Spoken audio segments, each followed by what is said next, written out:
asking since the 3rd grade. This meeting is being live streamed. Got it. All right. What is the sunshine? And then they don't know. Prabhupada would throw his head back, and go, they don't know.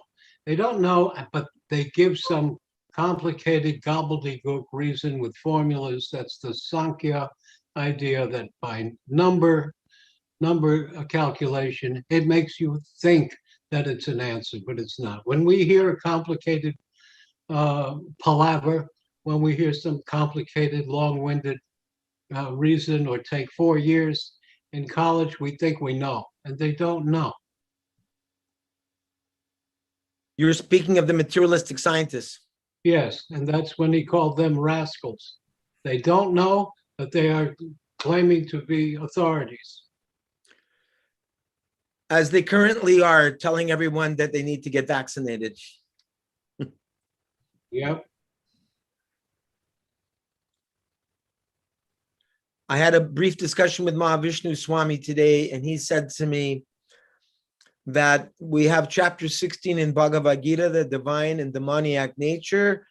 And if what modern scientists are doing is in line with the divine nature, that's fine. But if it's not, it's demoniac. Yes. All right. So let's see. I'll just remind Jivan Mukta Prabhu we are on, and Siddhanta Prabhu, he knows where we are. He said he had to visit out of town for a few days, so I don't know if he's back in time, but we can begin. And I'll just find the page here. It starts with Kurvanti. What does Kurvanti mean? Oh, that's a good question.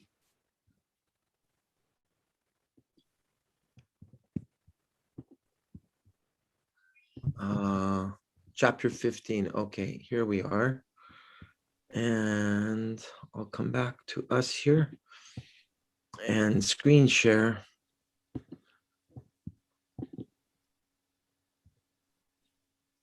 Okay, since the first paragraph is a very short one, why don't you read the first two, Krishna Chandra Prabhu, and then it'll be Acyutananda Prabhu's turn. The word Kurvanti. Thank you.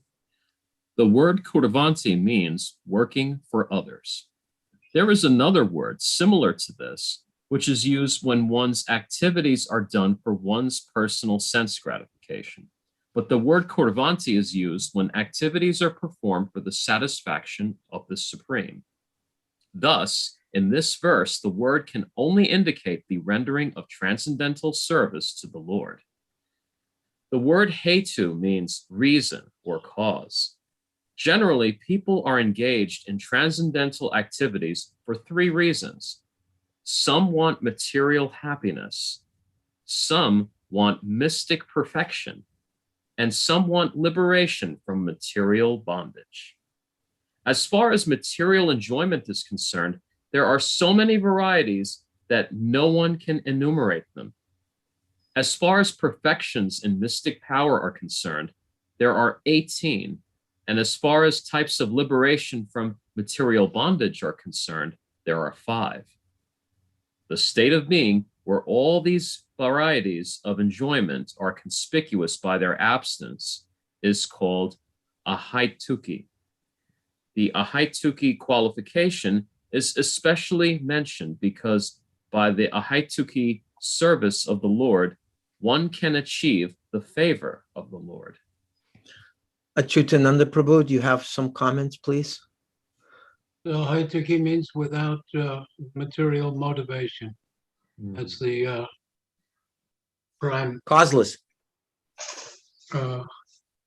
second verse of Bhagavatam, first canto.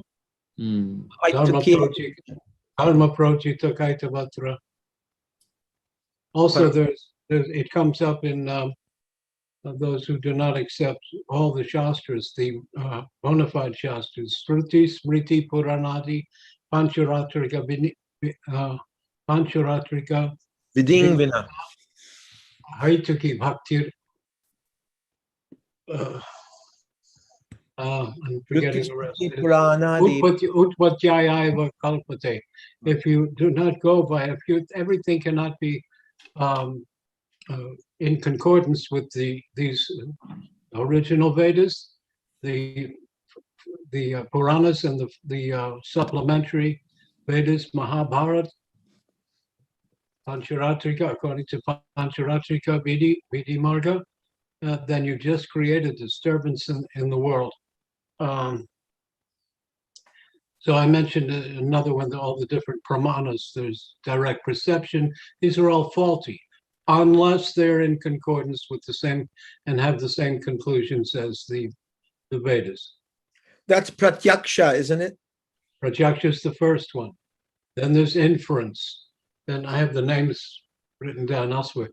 A list, I took notes for that class, but I threw them away. And there's even the absence of evidence, that if somebody's, if there's no footprints, he wasn't here. Well, maybe he took his shoes off. These are all imperfect. And then conclusions derived from that inference, deductive knowledge, inductive. These are all imperfect. But if they arrive at the same conclusions as the Vedas, then they are conclusive. Then we can accept them as in line.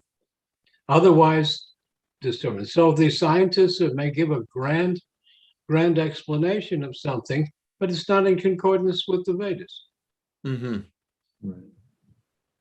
So specific is the sun planet in a commentary by Vishwanath Chakrabarti, that the sun disk, that Prabhu used to say this, he didn't say the sun planet as much as the sun disk.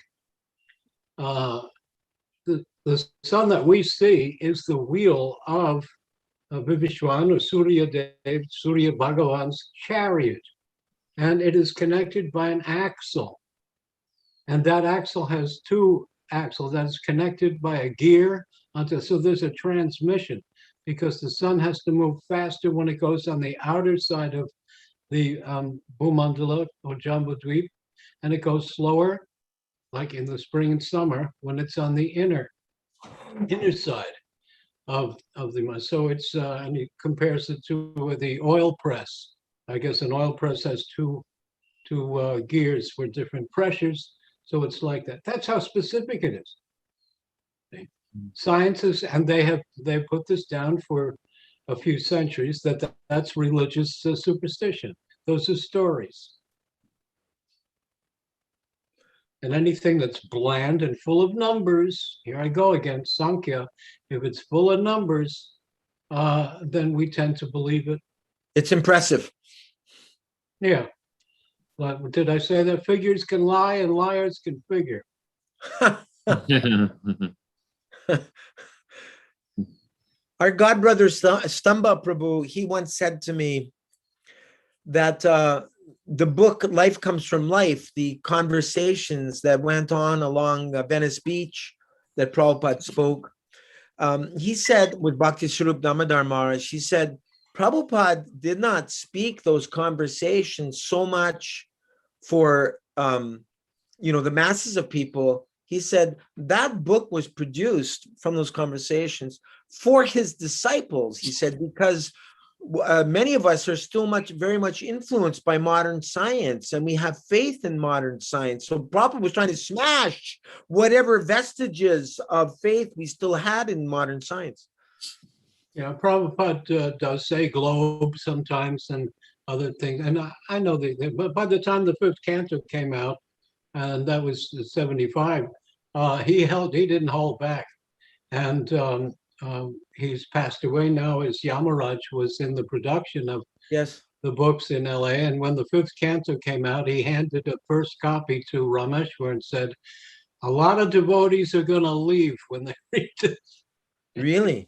Just like a lot of devotees left when Prabhupada had never wavered on that we cannot go to the moon.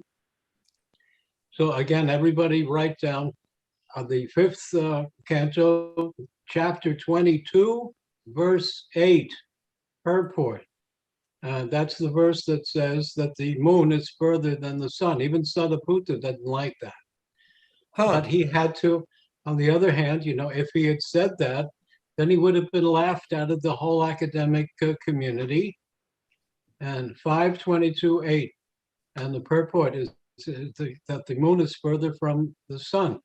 And therefore, excursions to the moon are highly unlikely, and that we accept the measurements of the Bhagavatam and Sukadeva Goswami and not the measurements of the scientists, because they are always changing. I've heard that the speed of light, they changed the number of the speed of light 4 times since 1944, because something happened that shouldn't have happened. So they changed the numbers. They keep changing the bar. And they claim that they're scientists. Is meteorology a science? It's called meteorology, and you have meteorologists. Yesterday, I canceled 3 events because it said it was going to rain from 1 o'clock. It didn't rain till 9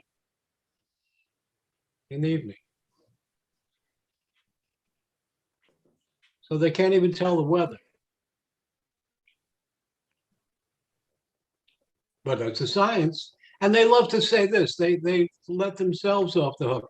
Oh, there's so much we still don't know. Yes. That gives them an out. Billions of years in the past and 1,000 million light years away. And we're on a tiny speck floating around. So what are we? We're a tiny speck on a tiny speck in a tiny speck. So 522.8, it states in the Bhagavatam, above the rays of the sunshine by a distance of 100,000 yojanas, 800,000 miles, is the moon, which travels at a speed faster than that of the sun. In the 2 lunar fortnights, the moon travels through the equivalent of some vatsara of the sun.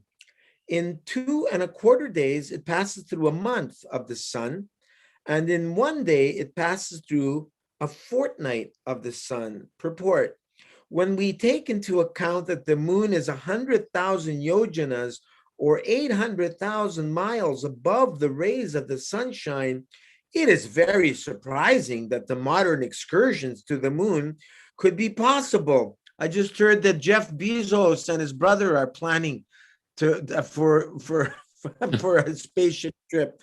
Prabhu says since the moon is so distant, how space vehicles could go there is a doubtful mystery. Modern scientific calculations are subject to one change after another, and therefore they are uncertain. We have to accept the calculations of the Vedic literature. These Vedic calculations are steady. The astronomical calculations made long ago and recorded in the Vedic literature are correct even now. Whether the Vedic calculations or modern ones are better may remain a mystery for others, but as far as we are concerned, we accept the Vedic calculations to be correct. Yeah. And that's it. This is also said in an earlier verse, but is the same person on who wanted to know about Brahma's not being permitted to have. Yes, that was Tom Prabhu, back to Tom. Okay, I got an answer. I got an answer for that from Bhakti is Satyanarayan Das Babaji, doctor. He's a PhD, and he runs a Jiva Goswami Institute. Right. The curse that he cannot have deity worship is in this kalpa. In another kalpa, he may be able to, but the specifics of these different events are different in different kalpas, different days or different lifetimes of Brahma. So that's why there is a Brahma temple in Thailand or Burma. Burma actually, did I tell you I saw the actual map, and it was written, the names were written in Bengali, and it said Brahma, not Burma. The British mispronounced it. They mispronounced it. They call it Calcutta. They call it Cape Comorin. It's Kanyakumari. It's Mumba Devi is the deity of Bombay. They say, oh, well, let's call it Bombay. That sounds primitive and native. So they would mispronounce. So Brahmadesh and the Brahmaputra River, named after Brahma, and then some other kalpa. So he had a presence there as in a deity form. But in this kalpa and in this set of yugas, it is. I've never seen it anywhere else that Brahma is worshipped in a temple. Which reminds me that in the Yavana religions also, there's no form is allowed. You go to Jewish homes and Muslim homes, there's no pictures. They have pictures of scenery, mountains and trees and flowers, but they won't show a human form. Maybe calligraphy too. Yeah. Regarding about going to the moon, you were saying earlier, I remember reading in the Lilamrita where Purushottam Prabhu, I never met him. I'm sure you must know him since you know everyone from the early days. But Purushottam was saying to Srila Prabhupada, Prabhupada, look on the television. They're landing on the moon. They're landing on the moon. Prabhupada said, no, they have not gone to the moon. And Purushottam was insisting, no, it's right there. Prabhupada, no, they have not gone. And then later Purushottam blooped, he laughed. And someone asked, oh, Srila Prabhupada, where is Purushottam Prabhu? And Prabhupada said, oh, he has gone to the moon. Yeah. I heard he was saying they've come to the moon. Prabhupada said, do they see the trees and the gardens? No, Prabhupada, just rocks. They have not gone. Yes, because the moon describes Nanda Kanana gardens, very beautiful gardens. And celestial personalities, beautiful. I think, are there Apsaras on the moon? I'm not sure. Chandraloka.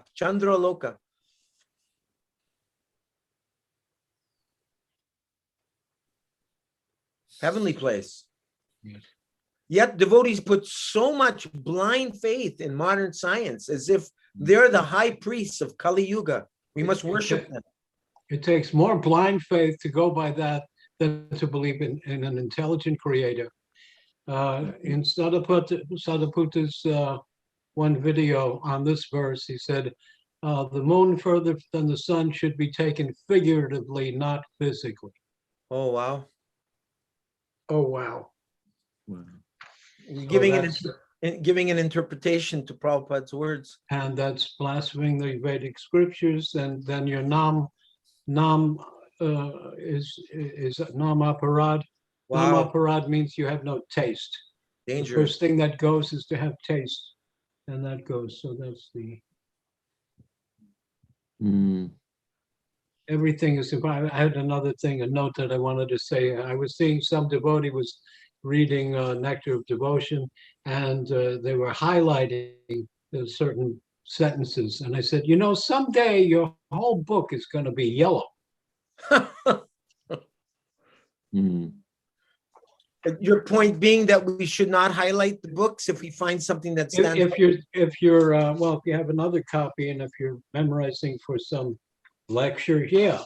But if you say, oh, this is important and that's not important. So pretty soon you'll realize that every word is every word should be highlighted. Yeah, I said pretty soon your whole book is going to have yellow paper.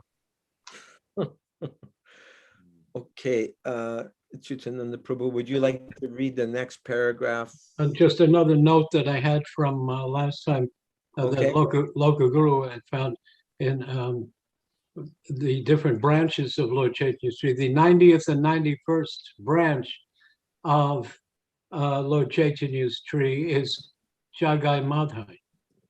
And their descendants are still here. Because after they were saved by Mahaprabhu and Nityananda, they started chanting 2 lakhs a day. Wow. They became Vaishnava. So I'll read the next part. Yes, thank you. Uh-oh. Can you see? The word bhakti can be used in 10 different ways. One of these is sadhana bhakti, or there's something blocking that. Or a current You just have to click it. Talking. Click the right corner. Okay. I'm clicking. It's What is the that? upper left corner of the thumbnails of the other people. It's like it's like a minus sign. That's I don't have that now. I had it, but it's gone. Anyway, what is that word? Occurrence? Occupational devotional service. The other, no, oh boy, the devotees love that one. Yeah. What's your point? Sadhana, okay. The other 9 are varieties of prema bhakti, love of Godhead. Those who are situated in the neutral position attain perfection up to love of Godhead. Similarly, those who are situated in the relationship of master and servant attain love of Godhead to the stage of attachment. Those who are related in friendship attain love to the point of fraternity, Vatsalya, Sakha.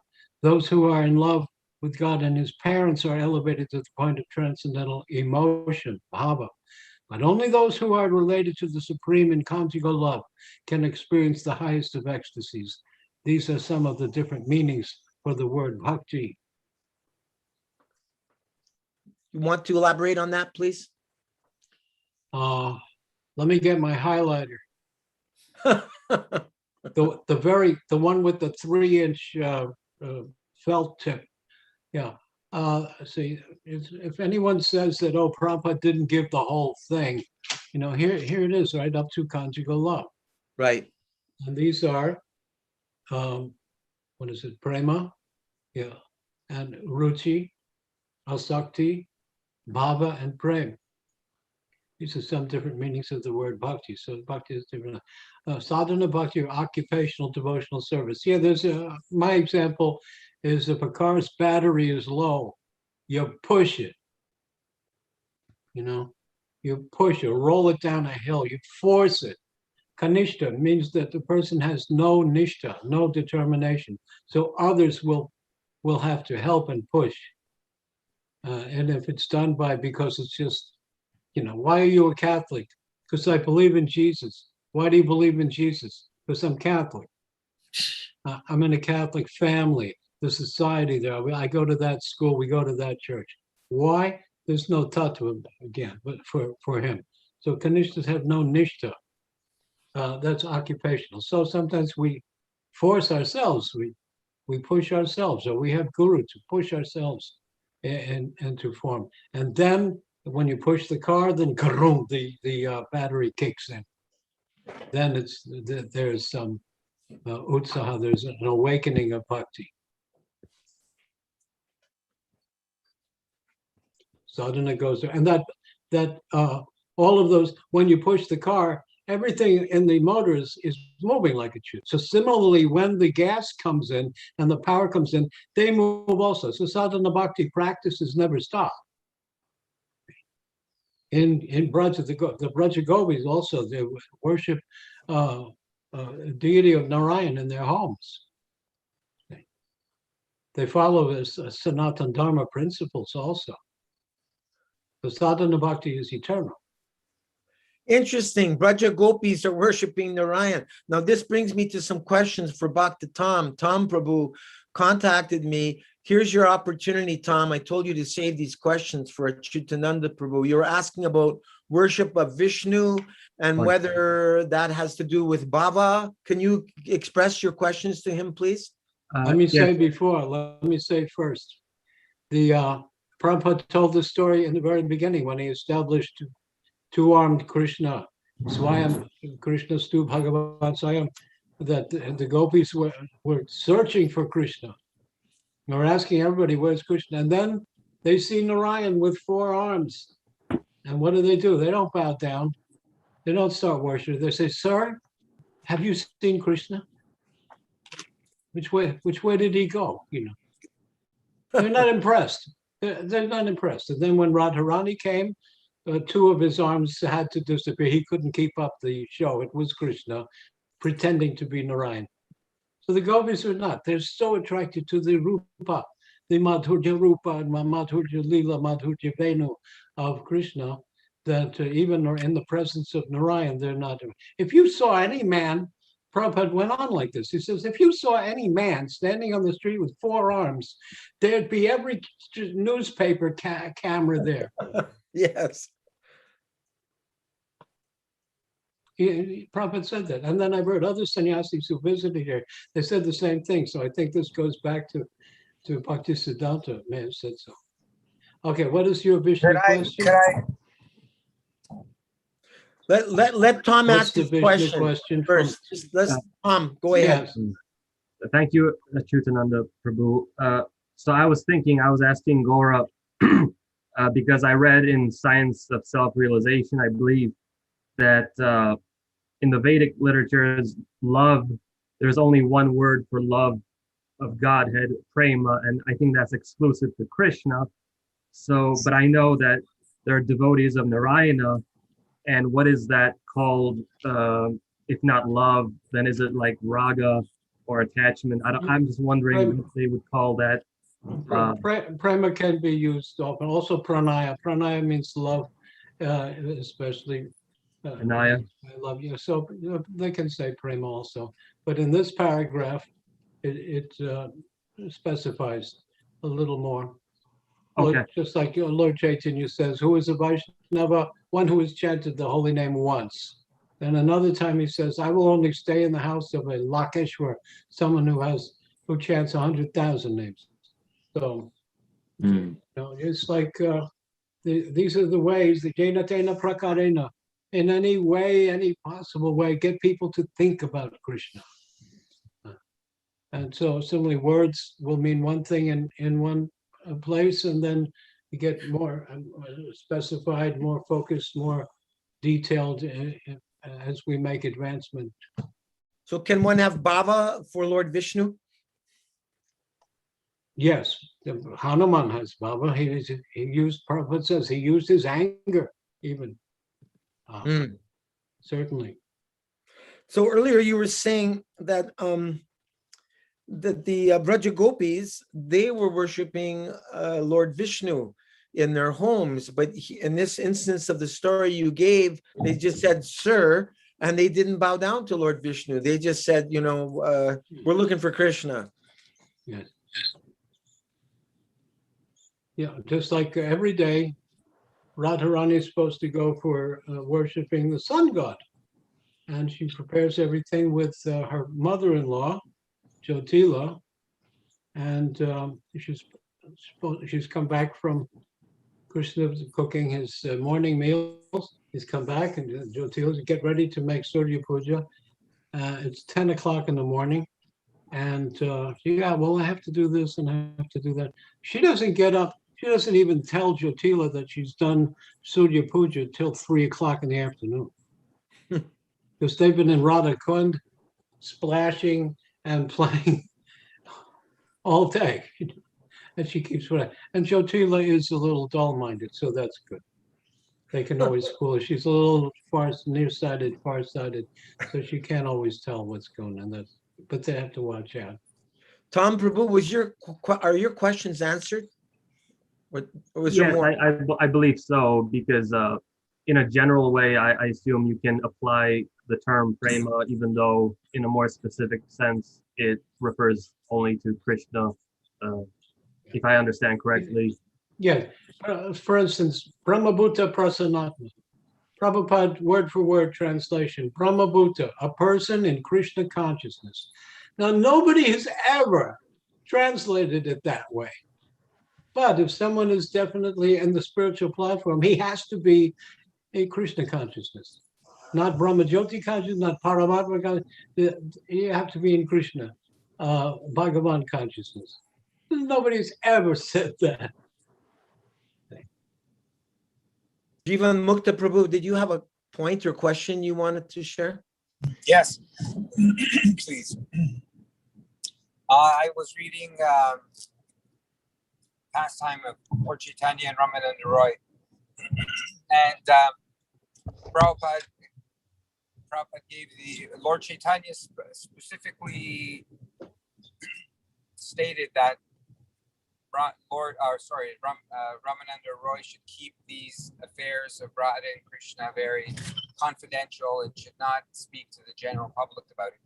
Prabhupada, through that entire chapter, stresses that these pastimes of Radha and Krishna should be discussed only by those devotees who are completely free of the bodily concept of life and completely free of any material inebrieties.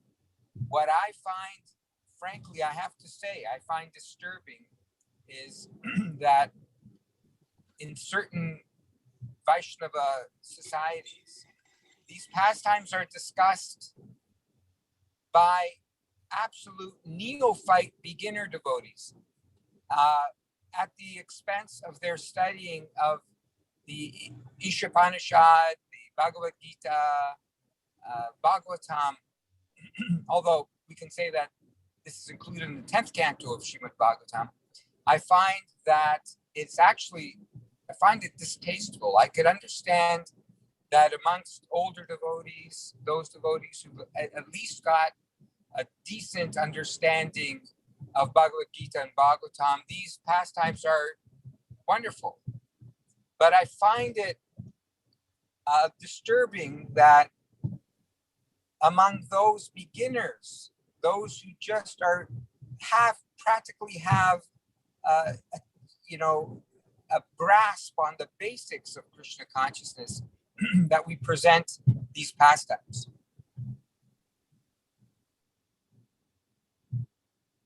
Any comment on that, Acyutananda Prabhu?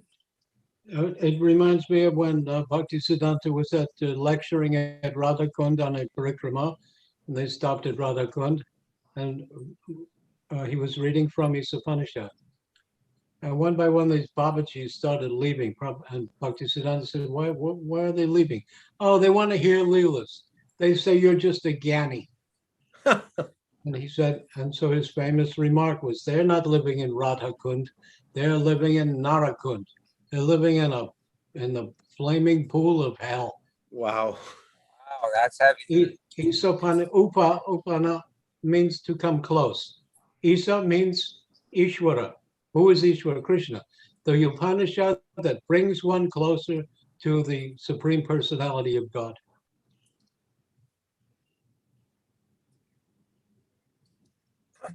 Acyutananda Prabhu, I was speaking to Gaur Prabhu about dragging you to our homes here. You know, if you would accept an invitation to come up here and visit us. Where are you? You're in a car. We're in Toronto. Toronto. No. Come here. I'll tell you something, Acyutananda Prabhu, Kalyapani Prabhu, who lived in Alachua for many years, he told me Florida summers were unbearable for his British body. I realize your body isn't British. However, Jivan Mukta Prabhu lives on Lake Huron. You'd be like living on the edge of the Pacific Ocean. That's what it looks like. Beautiful, warm. Madhua Prabhu said Canadian summers are the best summers in all of North America because they're very mild compared to your Florida summers. Well, I don't mind this here because this Alachua really reminds me of Bengal. Shy. Well, we'll have to visit. And it's hot and humid. So I don't mind it. And I have air conditioning. If you won't come to us, we'll have to come to you. Yes, there are 2,000 devotees here. Wow. Dvija Garanga Prabhu, welcome. This is your first time. Thank you for coming. Thank you. Haribol. Dvija Garanga Prabhu is in Vancouver. He's at our Radha Madan Mohan's temple on the West Coast. Haribol. I remember when he joined as Bhakta David at our Toronto temple. A couple of years ago. What year was it that you joined? Was it just after Jivan Mukta? Yes, a little bit after. I drove Dvija Garanga to his home to grab his stuff and we moved him into the temple. Jai. Wow. You saved him. You saved him. Yeah, that was 1982. Yeah. Vijay Gurunga's got a green thumb. He loves growing vegetation for Krishna. Jai. My turmerics have popped up. We finally got rain last night. They were Nice. just sprouts, but now they're 2 feet high. Wow. And ginger, 2 roots that grow easily here. Fresh turmeric. Ginger and turmeric. Ah, Both anti-inflammatories. So Acyutananda Prabhu, oh, that's Someone, Swami. I can't accept this call in the middle of our talk. I'm sorry. Okay. someone's playing the bongos there. Someone read the next. Yeah. Jivan Mukta. No, you can't read because you're driving, Jim. I'll read. I haven't read yet. The Lord next explained the different meanings of itam bhutta guna. Itam bhutta indicates full transcendental pleasure, before which even the transcendental pleasure known as Brahmananda becomes like straw. In the Hari Bhakti Shuddhodaya 1436, a devotee says, Tavat sakshat karanalada vishuddha di shtitasya me sukani gas padayante brahmanya api jagat guru. My Lord, O Supreme, simply by understanding you or seeing you, we derive a pleasure so great that the pleasure of Brahmananda becomes insignificant. In other words, the pleasure derived by understanding Krishna as he is, as the all-attractive reservoir of all pleasures and the reservoir of all pleasure-giving tastes, with all transcendental qualifications, attracts one to become his devotee. By virtue of such attraction, one can give up fruitive activities and all endeavors for liberation, and can even abandon the intense desire to achieve mystic power through success in yoga. The attractive power of Krishna is so intense that one loses respect for all other means of self-realization and simply surrenders unto the Supreme Personality of Godhead. Acyutananda Prabhu? No, I was just thinking about how you were talking about yeah, okay. The first thing that comes to mind is a purport by Bhakti Vinod Thakur in Chaturvida Bhajante Ma Jigyasu. What is that? Chaturvida Bhajanti Mam. Bhajante Ma. Chaturvida. Artha Jigyasu Artati Gyani. Artati. We're talking at the same time. Artha Jigyasu Artati Gyani. So there are 4 kinds of saintly people that come to me.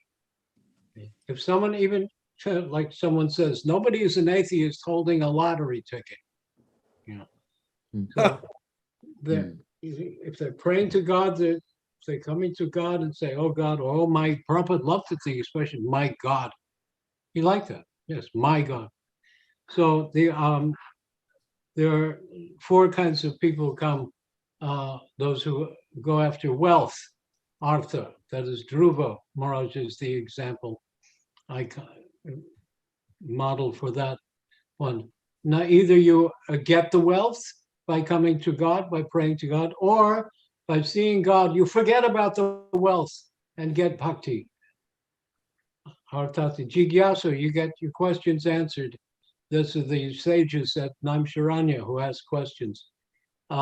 Even if you don't get your questions answered, either you get your questions answered, or if you realize that once there's bhakti, you don't need to know every question answered. Bhakti is more. Jigyasu Artati, someone who is in distress, that is Gajendra. Gajendra was in distress and raises a lotus and prays verses that he knew from past life. So either you get out of your distress, or even if you stay in distress, if you come to bhakti, it will be more important than getting out of your distress. And Gyani, the example of the four Kumaras. They were in full knowledge of self, but when they smelled the tulsi of Vishnu in Vaikuntha, then they gave up their bliss of just seeing the universal existence of God and became personal Vaishnavas. That was more important. So you may have some desires. Akama, sarvakama va moksha karma udabriti. You may be full of lust, you may have no lust. You may have the lust for liberation, or you may not. You come to Krishna. That's a Damodar Ashtika. Tom Prabhu, would you like to read the next? The Damodar Ashtika. Yes, sorry, go on. Says, the Damodar Ashtika prayers say that Naham Deva Moksha, Na Moksha Vadima. If I get moksha or not, doesn't matter. And many prayers will say Janmani, Janmani. That's all for that I want to say. Tom Prabhu, would you like to read the next paragraph? Okay. Next, the Lord explained the word guna. In the Ātmārāma verse, guna indicates the unlimited transcendental qualities of Krishna, primarily those pertaining to his Acyutananda form. In his transcendental blissful knowledge and eternity, he is fully perfect, and his perfection is increased when he is controlled by the attention of his devotees. God is so kind and merciful that he gives himself in exchange for the devotional service of the devotee. His transcendental qualities are such that his perfect beauty is perfect reciprocation of love between himself and his devotees, and the fragrance of his transcendental qualities attract different kinds of transcendentalists and liberated souls. For example, Krishna attracted the mind of Sanaka and the other Kumaras simply by the aroma emanating from the flowers offered to him, and he attracted the mind of Shukadeva Goswami by his transcendental pastimes. The minds of the damsels of Vrindavan were attracted by his personal beauty. Rukmini's attention was attracted by his bodily features and transcendental qualities, and the mind of the goddess of fortune was attracted by his flute playing and other transcendental features. In this way, Lord Krishna attracts the minds of all young girls. He also attracts the minds of elderly ladies by his childlike activities and the minds of his friends by his friendly activities. When he appeared in Vrindavan, he even attracted the birds, beasts, trees, and plants. Indeed, everyone became attracted in... You got to move it up. It's below frame. In love and affection for Krishna. Acyutananda Prabhu. I will refer you to my comments previously. Same thing. All of these people are different. The Kumaras up to the Gopis, all the Akama, Sarvakama. If you have no lust, like these, or if you're full of lust, you can be attracted to Krishna by his gunas. The Mayavadis love gunas. That means the material three gunas, sattva, rajas, and tamasic. No, these are not rajas, tamasic, because even this is what is going to convince Sanatana Goswami and Mayavadis that if they are on the transcendental and they are attracted to Krishna and they have completely given up being attracted to anything material gunas, then Krishna's pastimes cannot be material. There's another verse. Somebody find it somewhere. I don't know even the Sanskrit, but someone says, you want to find the absolute truth? He's crawling on his hands and knees in Nanda Baba's backyard. Wasn't that Madhavendra Puri? I don't remember. It's been so long since I first read it. So is it? Can you find it that way? I'm looking. But that's a fantastic verse.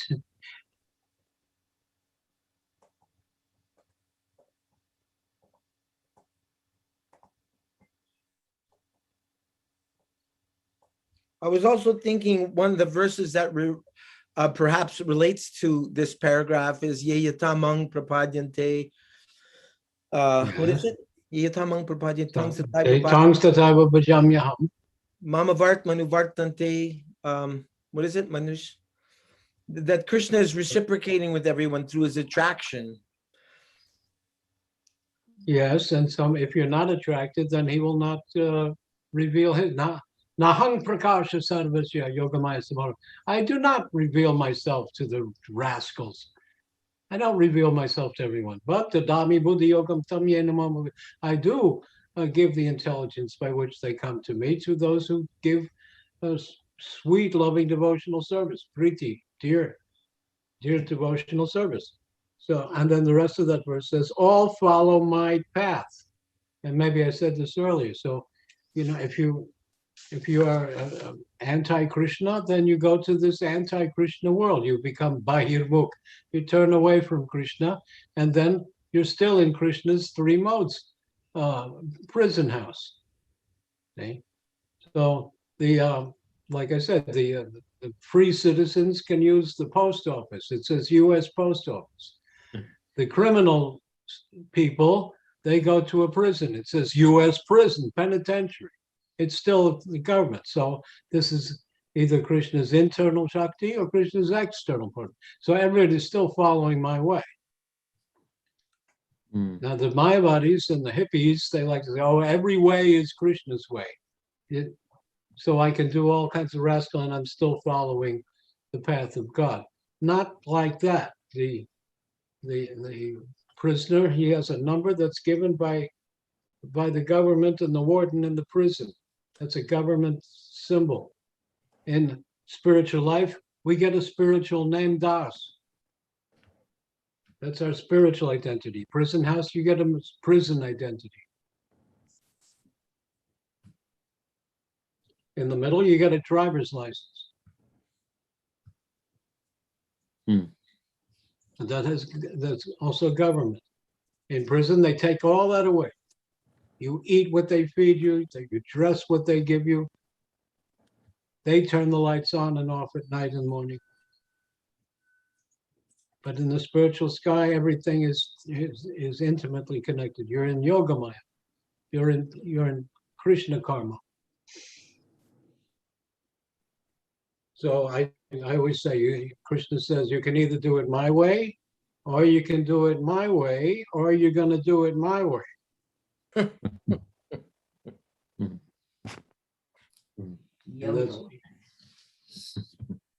Garanga Prabhu, would you like to read the next paragraph? Sure. The word Hari has different meanings, of which two are principal. The name Hari indicates that Krishna takes away all inauspicious things from the devotee's life, and that he attracts the mind of the devotee by awarding him transcendental love of Godhead. Krishna is so attractive that anyone who can somehow or other remember him becomes freed from the four kinds of material miseries. The Lord gives special attention to his devotee and banishes the devotee's various sinful activities, which are stumbling blocks for the advancement of devotional service. This is called routing the influence of ignorance. Simply by hearing about him, one develops love for him. That is the gift of the Lord. On one side, he takes away inauspicious things, and on the other side, he awards the most auspicious things. That is the meaning of Hari. When a person is developed in love of Godhead, his body, mind, and everything else are attracted by the transcendental qualities of the Lord. Such is the power of Krishna's merciful activities and transcendental qualities. He is so attractive that out of transcendental attachment to him, a devotee will give up all four principles of material success: religiosity, economic development, regulated sense gratification, and salvation. Sridhar Maharaj told me a story. It was in the newspapers. This can go back to that paragraph about sadhana bhakti and then prema bhakti. There was a family from Madras where there's no Ganges there, and they had a little boy who was just Brahmin initiated, and they were worshiping Saligram or some deity, and they had a bottle of Ganges water. And they told him, when you do puja, 3 drops, we only have this much left. Next year, we're going to go to Benares and get more Ganges water. And you'll come with us. So, but 3 drops every day is all we have to spare. It's for a year. So then the next year, they went to Benares, and they're crossing the Ganges on a boat. And the little boy said, "What river is this?" I said, "This is the Ganges." And he goes, "So much Ganges water? I only saw Ganges water 3 drops a day, and now this? I'm rich." A whole river, unlimited Ganges water. So that's the difference between pushing a car and driving a car. And the difference between doing sadhana bhakti in a kanishta way and then getting prema, asakti, ruchi, bhava, and prem. Kavi Chandra Swami, thank you for arriving. Maharaj, Dandavat pranams to you. Would you like to read the next paragraph, please? Can you hear the word Hari? Are you there, Maharaj? But can I say more? I think we Before- just did this Yeah, paragraph. you see how Lord Chaitanya is teaching Sanatana, also especially when he went through all this with Sarvabhauma Bhattacharya. He's giving all these synonyms and connotations of one word, each word at a time. And that's what he used to do when he was Nimai Pandit. That's what pundits would do to entertain people. Now he's saying everything has different 10 meanings here, 5 meanings there, like a thesaurus. Wow. But it all comes to the same conclusion. That's called yadva, yadva, this or this or this or this. People's tastes were more cultured then. They were entertained by knowledge, Yeah. not Bollywood. Mm. Mm. Kavi Chandra Where's Swami, Kavi Chandra Swami? we're waiting for him. There we go. There's Mayapur. Are you there, Maharaj? Yeah, Can you see the screen? The word Hari? That's not Oh, out yeah. mine. There it is. got it. The word Hari has different meanings. Didn't we just read this? No. Okay. Yeah, I'm different- sure we did. Yeah, we read that. We did? It Yes. was read by Tavija Gauranga Prabhu. Oh, I'm sorry. I was looking up. I didn't pay attention because I was trying to look up what Acyutananda Prabhu was asking about. The absolute truth is crawling around in the courtyard on his hands. Oh, So I missed that paragraph. Sorry, Kavi Chandra Swami. It starts with the words api. Please start there. Words are adverbs that can be used for virtually any purpose. The word cha or and can render 7 different readings to a whole construction. The Lord thus established the import of the 11 words of the Ātmārāma verse. Then he began to further explain the verse as follows. The word Brahman means the greatest of all in all respects. The Lord is the greatest in all opulence. No one can excel him in wealth. No one can excel him in strength. No one can excel him in fame. No one can excel him in beauty. No one can excel him in knowledge. And no one can excel him in renunciation. Thus, the word Brahman actually indicates the supreme personality of God is Krishna. In Vishnu Purana 1:12:57, the word Brahman is said to indicate the greatest of all, the Supreme Lord, who is the greatest, who at the greatest stands with no limit. One may conceive of Brahman's greatness, but his greatness grows in such a way that no one can estimate how great it actually is. Would you like to comment on that, Maharaj? Any thoughts on that paragraph, please? No, it's the whole incident. I did a seminar on the Ātmārāma verse. Oh, really? Are you able to put your face on your camera, Maharaj? I mean, it's nice seeing Mayapur Dham, but it's nice to see you too. I'm not, I'm walking around in the Oh, Jai, there you are. Yeah, you said you gave a whole seminar on the Ātmārāma verse. for that before. We see you now. Voice quality is quite bad, but go ahead. All right, well, then, you want to talk, and then you talk. So, anyway, like Ātmārāma was saying, Lord Caitanya just gave it all the dictionary meanings, every word, and then he mixed them up in so many different ways and explained, And then just by these two words, api and sha, which is and or, you can change the meaning of everything. But at the same time,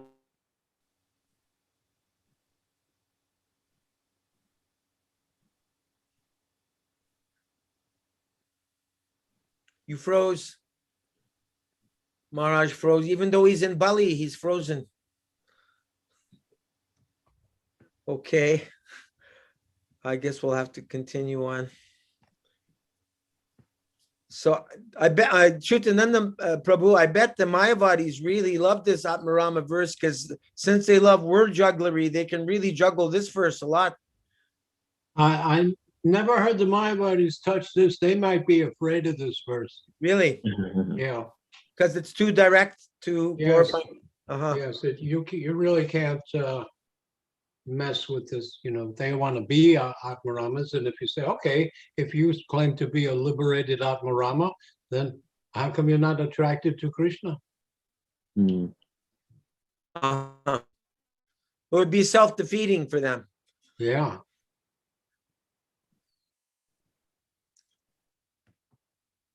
Okay, who didn't get a chance to read yet?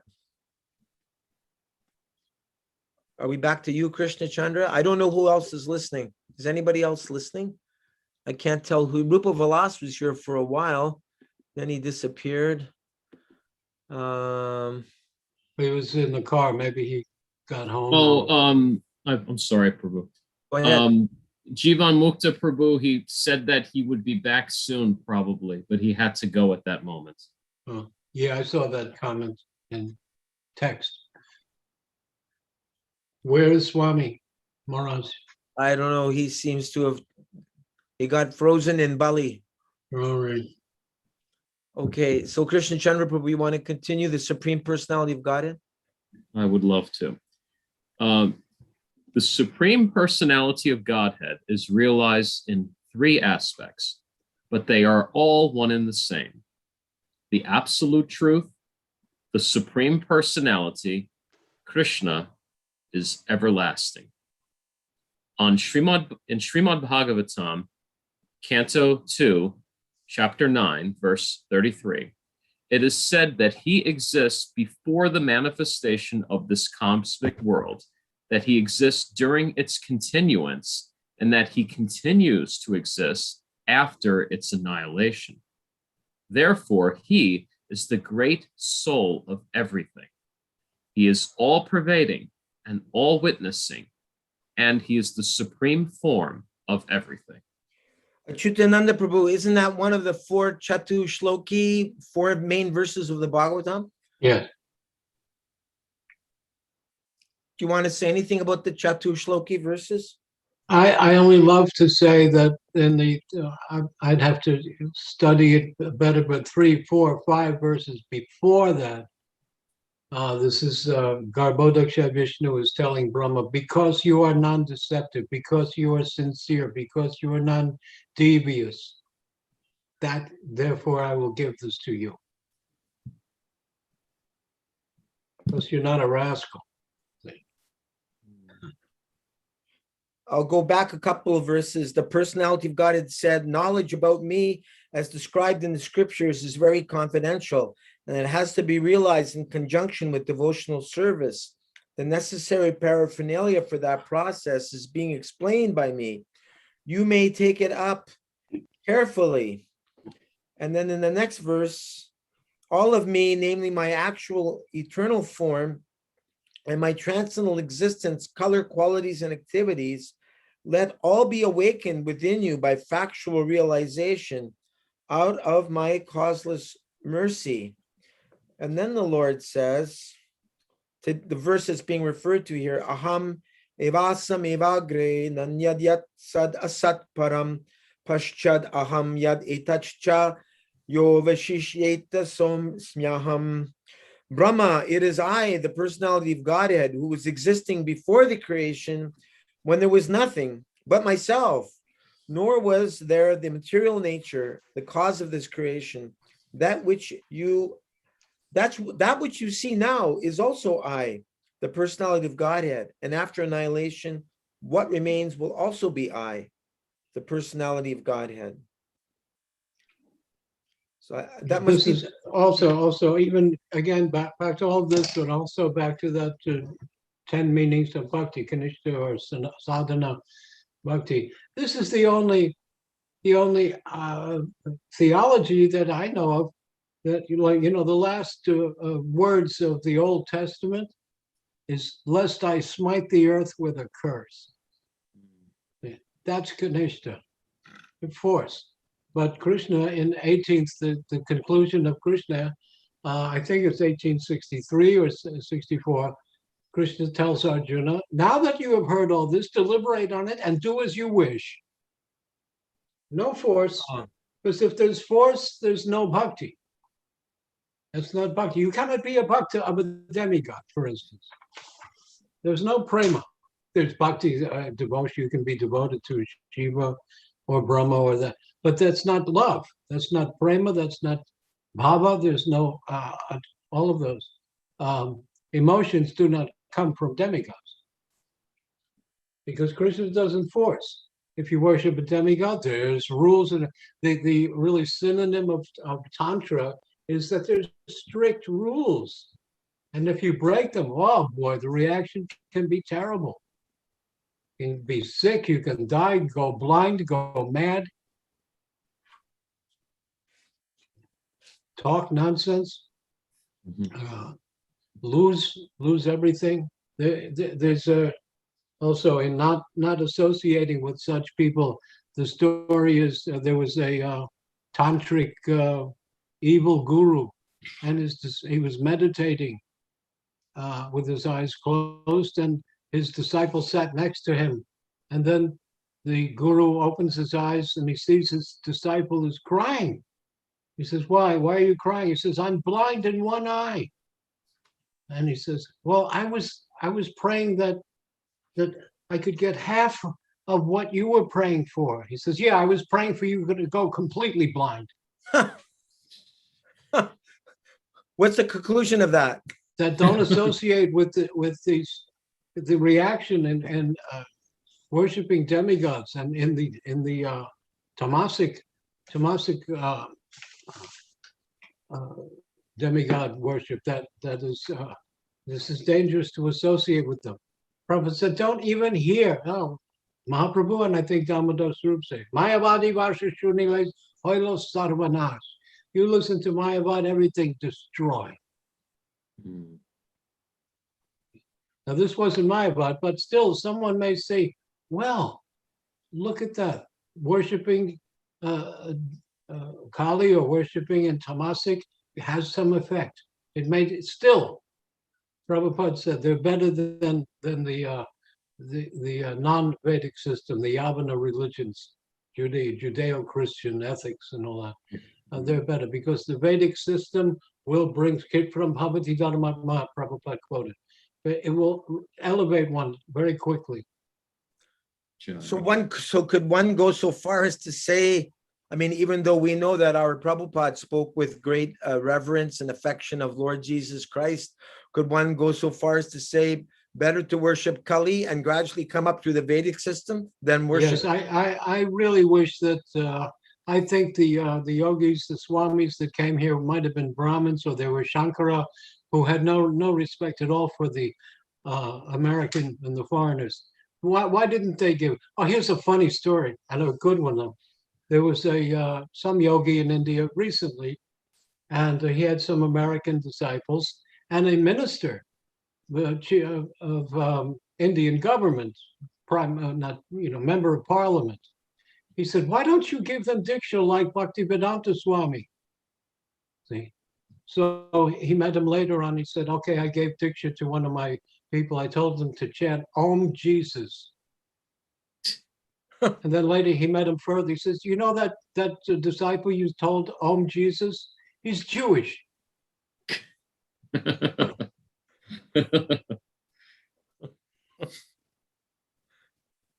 They would not part with it. So Prabhupada did a great thing. And Bhaktisiddhanta also started an extensive giving of sacred thread to non-born Brahmins. It was a big, big movement at that time. Some argue that Prabhupada gave a Brahmin initiation to women in order to kind of placate them and make them feel welcome. And others say, no. Prabhupada was, honoring that they're actual Brahmins. There's also the view that one can only be a Brahmin, a woman can only be a Brahmin if her husband is a Brahmin, then she becomes a Brahmini. What's your understanding on that point? I don't know, but Hansaduta has a great story. And he said, Prabhupada said, all the men should be brahmacharis and all the women should be married. And Hansaduta said, how can that be? And Prabhupada said, yes, it is in an unanswerable situation. Now, when another godbrother heard that you were kindly blessing us with your katha, he said, oh yes, I remember Acyutananda Prabhu, he wrote that article, Can Sex Be Yoga, about Tantra. And Yeah. so I was wondering if you want, I have a question around that, but would you like to comment on that? Well, I put a chapter like that in my book also, Okay. with a little more detail.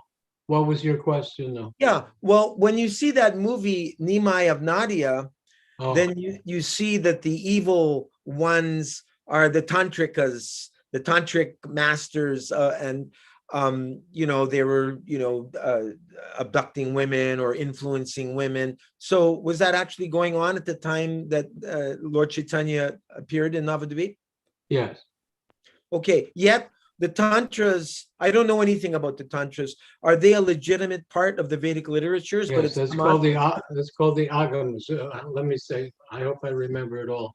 Sri Chakra Raja Singhasaneshwari, Sri Lalite Ambike Bhuvaneshwari, Agama Veda Kala Maya Rupini, Sacharacharanjani Narayani, Agama Veda Kala Maya Rupini. Kali Durga is the embodiment of the arts of the Agama Shastras. Agamas are traditional, they're not Sruti or Smriti, but they're recognized by the tantrics and others as genuine, and they follow some. And there's many, even in Puranas, there are Radha Krishna Leelas in the Puranas, which are not even in the Bhagavatam. So Radharani's name is not even mentioned directly in Bhagavatam. It's only Aradhita is mentioned because Sukadeva Goswami is to Parikshit Maharaj. It wasn't a big public meeting. So sometimes he's talking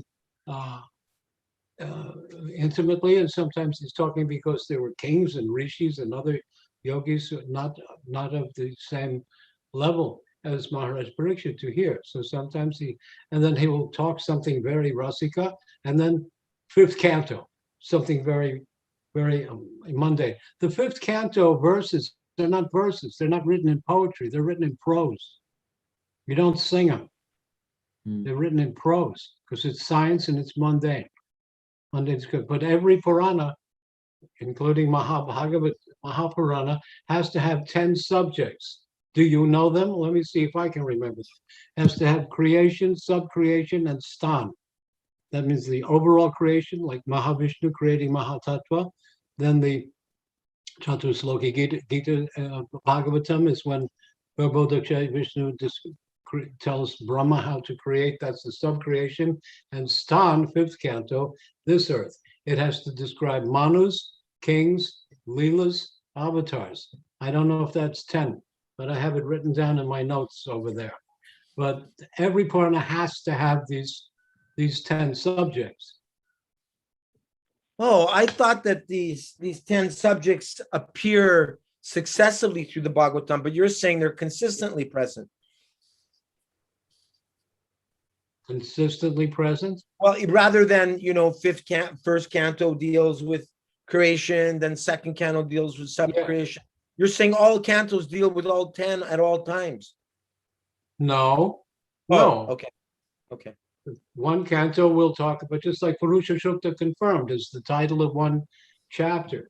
That doesn't go on after that, but we understand it. Just like the example of sugar juice becoming sugar gur, jaggery, then becoming granulated sugar, then becoming rock candy, 10th canto.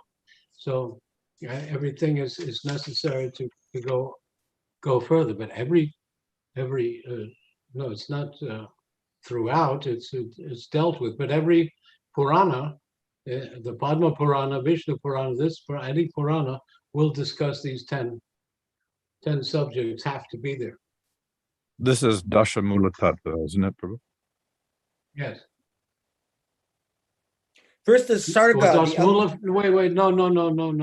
Dasmula is Jaiva Dharma. That's a progression of bhakti. This is a progression of what is necessary for a treatise to be called a Purana. Creation. First is Sarga, sub-creation. material. Sarga, the material creation, then Visarga, Sarga, the second. Visarga, Stan. And then Shtanam, the planetary systems. And then 4 is Poshanam, protection by the Lord. Mm. And then 5 is Uttaya, the creative impetus. And 6 is Manvantara, the change of Manus. 7, Isha Anukata, the science of God. 8, Nirodha, the dissolution. 9, Mukti, liberation. And finally 10, Ashraya, the supreme shelter. All the Puranas have that. But in Srimad Bhagavatam, what's called the spotless Purana, it is the purpose of giving prema, because Vedavyas was still depressed. I've written all this. I've written the ultimate Vedanta. Narad Muni comes and tells him, no, you're not satisfied because you have not written from the point of view of the devotees, of the bhaktas. So that's another line, another thread to follow, that we have a Brahma created. Then it's usually when Sridhar Maharaj had a very simple brahmachari that I traveled with, Hari Charan Das. You may see his picture in a picture of Bhakti Sridhar Swami, and his t-shirt is pulled up. He's standing behind, very simple. He's got his t-shirt up like that. Look, very simple. He spoke Bhagavatam for 2 hours in a meeting. He arranged for us to travel and present. He could speak Bhagavatam for 2 hours a night. Wow. And usually it's you start with Sukdeva and presentation of Bhagavatam to Parikshit, then Brahma's being born, then it goes more, Bhakti is in Dhruva, then Prahlad. That goes on for a while. Then it goes to Gajendra and Judge Bharat, King Bharat, and then Ambarish, then 10th canto. And then you stop. See, Bhaktisiddhanta didn't, for some years, Bhaktisiddhanta didn't even let his disciples read 10th canto. Repeat that again, please. The Bhaktisiddhanta about 10th canto. For some years, Bhaktisiddhanta didn't even allow his disciples to read the 10th canto. Wow. He read the Prahlad chapter, 7th canto, 108 times. Wow. And he read Jaiva Dharma 108 times. We didn't hear Prabhupada emphasize so much Jaiva Dharma. We heard it more from the Narayan Maharaj Sangha. Yeah, but Prabhupada was reading it in Bengali. It didn't come out in English until about less than 10 years ago. And they had different editions. They had some typos, and then they came out with a very complete one. I've got this one here. Is it a bona fide? I don't know. That's a pretty good one. I don't know. compare it with the others and see if there's any difference. It's I don't think so. It looks kind of small. it says edited It's kind of small. edited by Bhakti Vilas Tirtha Goswami Maharaj Uh-huh. and translated into English by Srimad Bhakti Sadhaka Niskinchana Maharaj and Bhakti Pragyan Yati Maharaj. Jati Maharaj. Yeah, I met Tirtha Maharaj a few times, and I knew Jati Maharaj a little. He became the successor. Did I they like don't know, but that book, hold it up sideways. How thick is it? It doesn't look very complete. uh-huh. That cannot be too complete. And even the Narayan edition and the ISKCON edition are twice as thick. Yeah. And in very small print. You need glasses. At least when you're 70. That doesn't look very good. It might be just part one. And I knew Jati Maharaj's English was not so good. I also managed to find this version again. Of course, it's only part. What is this? It's part one. It's a really old one. Whose edition is that? The Gaudiya Mutt? Gaudiya It's Mission? Bhakti Sadhaka Niskinchana It's the Maharaj, same people. 1971. So it Someone's looks just as thick as the one with the cover. Part one. I'm in a conference. Yeah, I think it's only a part one. Maybe the first up to like the an hour. Is that okay? 13, 14, 15, 16 chapters is all Jiva Tattva. Fantastic. I remember reading somewhere when Srila Prabhupada recommended Jaiva Dharma. There's somewhere where he Sure. definitely encouraged us to check it out. Yeah. And that's where Dasamula will be. Each chapter, that's the outline for that scripture. Dashamula is the outline for Jaiva Dharma. Yes. Because the disciples, you'll see, the disciples keep saying, could you please explain Dasamula, the third Dasamula?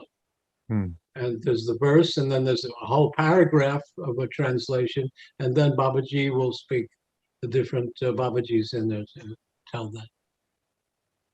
And then the Shastra, the Sruti Phala, the benefits of reading Jaiva Dharma are Bengali verses, about 12 verses of the benefits of reading Jaiva Dharma were composed by Bhakti Siddhanta. That's at the end. And about 3 of them deal with how we should avoid and completely neglect anything Mayavad. Who want to dismember the form of Krishna. Wow. Oh, wow. Yes, they do. Those are your words or Bhakti Vinod's words? That's Bhakti Siddhanta's Oh, words in the Sruti Phala. Sruti Phala means the benefit, the results of reading the fruit. Phala means fruit.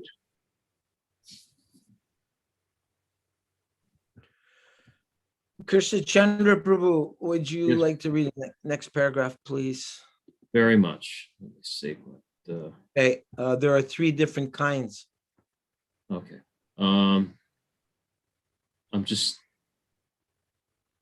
I apologize. I just want to see if I can find mine. Okay.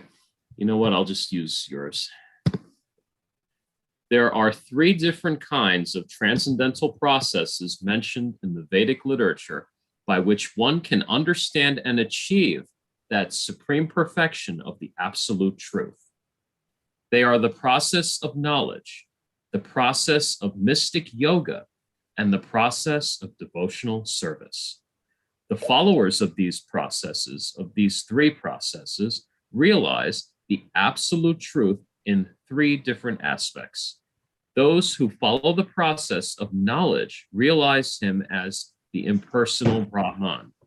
Those who follow the process of yoga realize him as the localized supersoul, and those who follow the process of devotional service realize him as the Supreme Personality of Godhead, Sri Krishna. In other words, although the word Brahman indicates Krishna and nothing else, still, according to the process that is followed, the Lord is realized in three different aspects.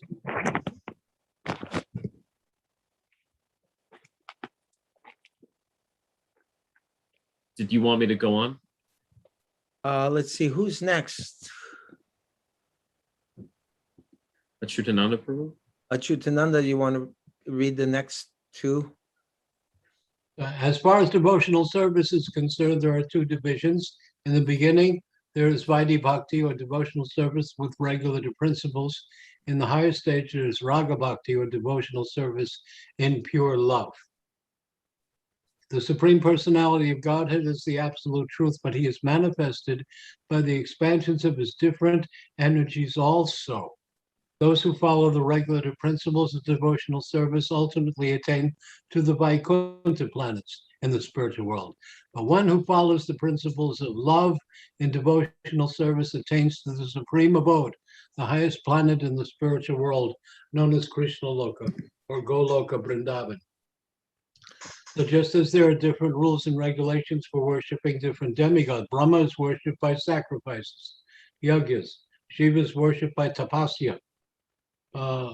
There's also Agni, and there are different, all elaborate, doing mudras, having yantras, having also sacrifices dedicated to this or that, or different holidays practiced.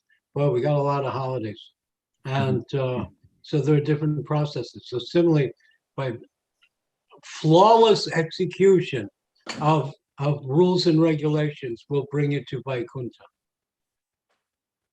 But if you need to serve Krishna and break those rules for the sake of Krishna prema, then that's the spirit in Goloka.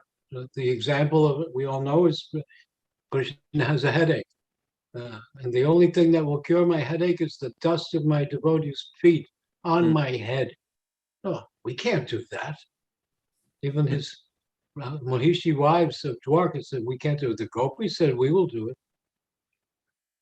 If it will serve Krishna, then you can, Prabhupada once said, if it's for Krishna, you can step on my head.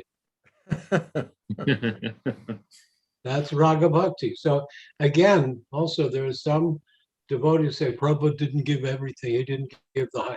No, he didn't just give Vaidhi Bhakti. He stressed Vaidhi Bhakti because so many devotees and knew it was very hard to do that. Four regular principles. If you couldn't keep the four regular principles, then you're not ready to go to even Vaikuntha. So how can I talk about what was is his name Jivan Mukha in the car?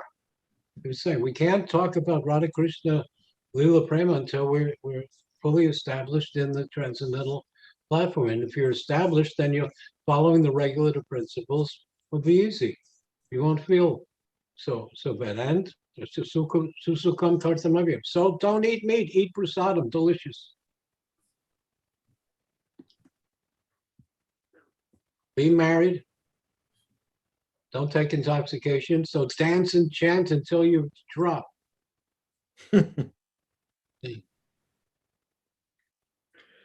Dvija Garanga Prabhu, would you like to read Transcendentalists? Transcendentalists can also be divided into three categories. The word akama refers to one who does not have any material desires. Mokshakama refers to one who seeks liberation from material miseries.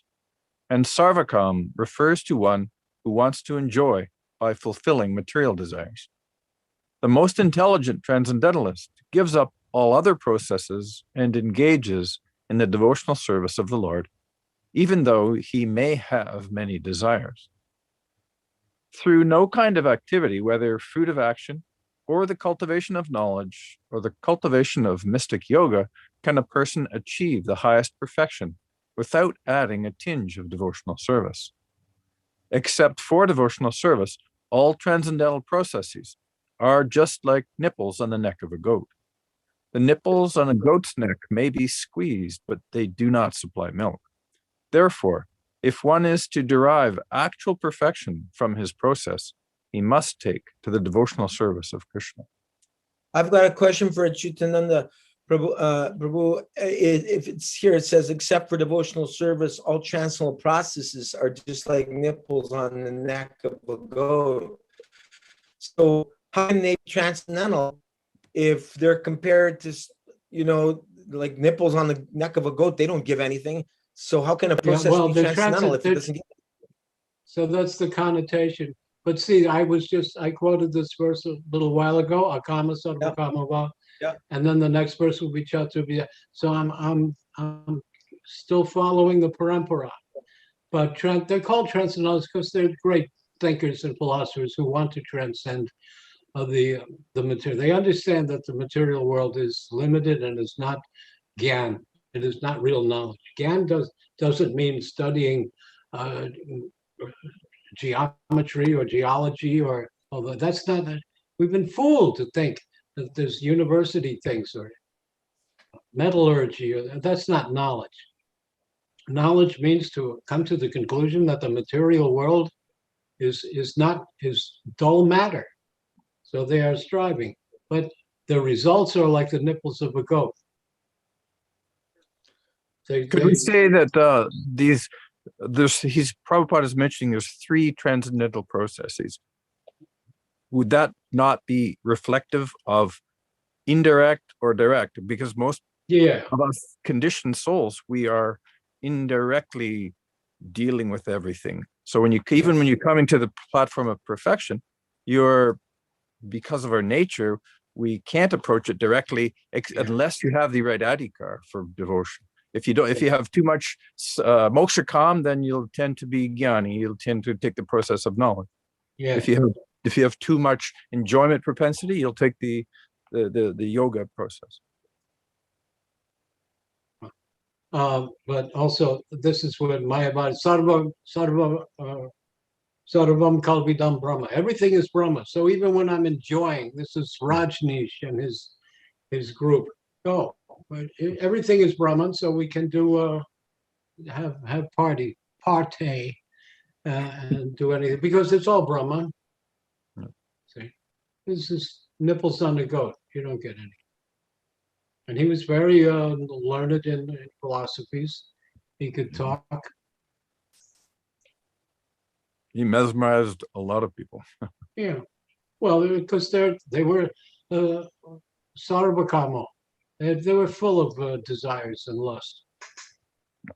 But a yogi would be considered akama. He's not lusty. Gotcha.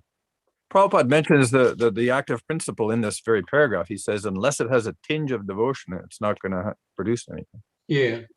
It's the active principle is the bhakti. So they're called transcendentalists by that way, but only the bhakta can derive the rasa. Bhakti Pragyan Keshav Maharaj's commentary on Gita, like an introduction, is that Krishna was the cow and Arjuna was the calf. When you milk a cow, first you bring the calf to suck on the udders of the cow, and then it starts the milk flowing. Then you take the calf away and you go on milking. It has to be started up. So Krishna is the all-giving Kamadhenu, and Arjuna was the calf. It was Great one analogy. version that he gave. Great Nice analogy. Acyutananda Prabhu, you mentioned about how, studying matter, it's not Gyan.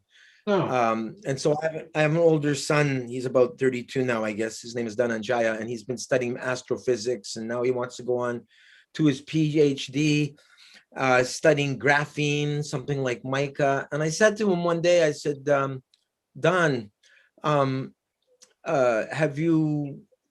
did you ever ask your professors if they'll ever discuss about consciousness, that which is animating matter? And he said, they don't teach us that. No, No, they teach you to get a job.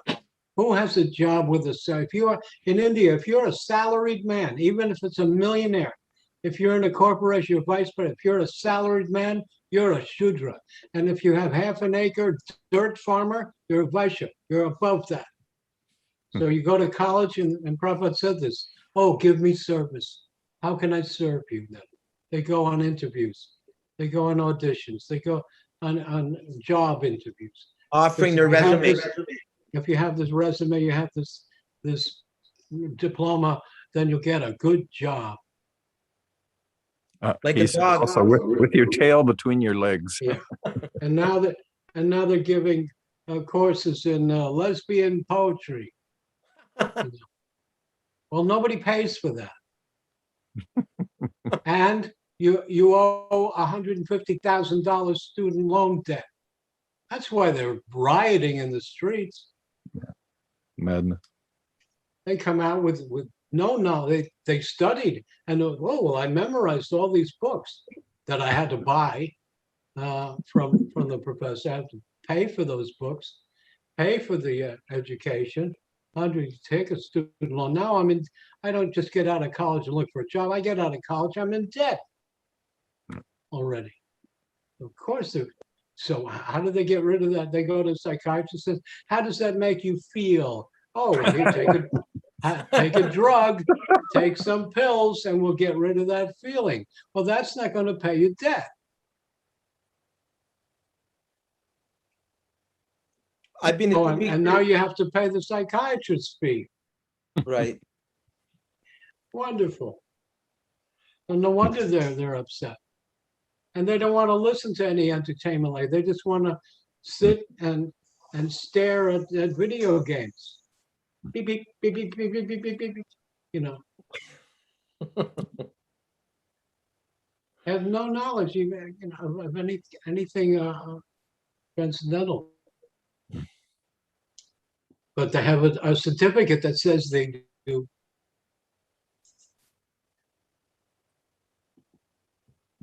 It's really bad. I mean, we're going to see, the reason, like there are comedians who say we won't play colleges because they don't laugh. They're all angry. Sure, they're angry. They've been cheated. Here's the verse I quoted earlier, so it's coming up. So I feel a little like I'm in the parampara. Chaturvida. We're totally online. Yeah. Tom, Prabhu, would you like to read the next paragraph, Tom? Okay. In the Bhagavad Gita 7:16, Lord Krishna states, Chatur Vida Bhajante Mam Jana Sukritino Arjuna Artha Jignasur Artha Arthi Jani Cha Bharata Rishabha. O best of the Bharatas, 4 kinds of people with very righteous backgrounds take up devotional service to me. They are the distressed, the inquisitive, the seekers of material profit, and the jnanis or wise men. Out of these 4, those who are distressed and those who desire wealth are called sakama devotees, devotees with material desires, whereas the other 2, the inquisitive and the searcher for wisdom, are mokshakama devotees, seekers of liberation. Because they all worship Krishna, they are all considered to be very fortunate. In due course of time, if they give up all desires and become pure devotees of the Supreme Lord, they can be considered the most fortunate. Such fortunate beginners can develop only in the association of pure devotees of Lord Krishna. When one associates with pure devotees, he becomes a pure devotee himself. This is confirmed in Srimad Bhagavatam 1:10-11. Satsangan mukta dusango hatum nat sahate buddha kirtyamanam yaso yasya sakrid akarnya rochanam. A person who is actually intelligent is able, by the association of pure devotees, to hear descriptions of Lord Krishna and his activities. These activities are so attractive that one who hears of them does not wish to give up such association with the Lord. Comments? Now, this is someone with intelligence will say, why should I use this college thing? Some also intelligent said, don't take up anything in college that ends in studies, gender studies, women's studies, feminine studies. That's not even the subject. It's about the subject. So they're twice removed from transcendental wisdom. The subject is material, now they're studying about the subject. So it takes the professor off the hook. Well, I didn't say I was describing females, I was studying about female genderism. We're studying about it. We're not learning, we're studying. It's all a And bit. when they write books, you know, somebody said a funny thing. He said, if they're so woke, why am I falling asleep listening to them? Would intelligence in this passage that we just read also refer to those who are intelligent in taking the association of a pure devotee? Because many people can come in touch with a pure devotee, but unless you have the intelligence and the attraction to take advantage of it in the right way, then you won't get the result. Yeah, that's why the exact words I got wrong. Can you go back to the verse, Chaturvida? What does he say? Prabhupada, I said saintly because I read it somewhere where it says saintly, but here it says people with very righteous backgrounds take up devotional service. So that's Agyata Sukriti. Somehow in the past, something you did served a devotee, even on it's Krishna unconsciousness, something by accidental. Krishna unconsciousness. Yeah. Wow. Righteous very righteous background. So that comes in. So then in this life, you hear something of Prabhupada, you go, yeah, yes, that makes sense. Yeah. Other people will not know. Kirtananda once brought some of his relatives to Prabhupada, and his cousin or something was very Christian, and he was angry. He said, yeah, well, I can chant Coca-Cola, Coca-Cola. Prabhupada stopped. He said, no, you will stop. Wow. That's what we've all seen. We chanted Hare Krishna and we didn't stop. Any other sound vibration, you'll get bored with it eventually.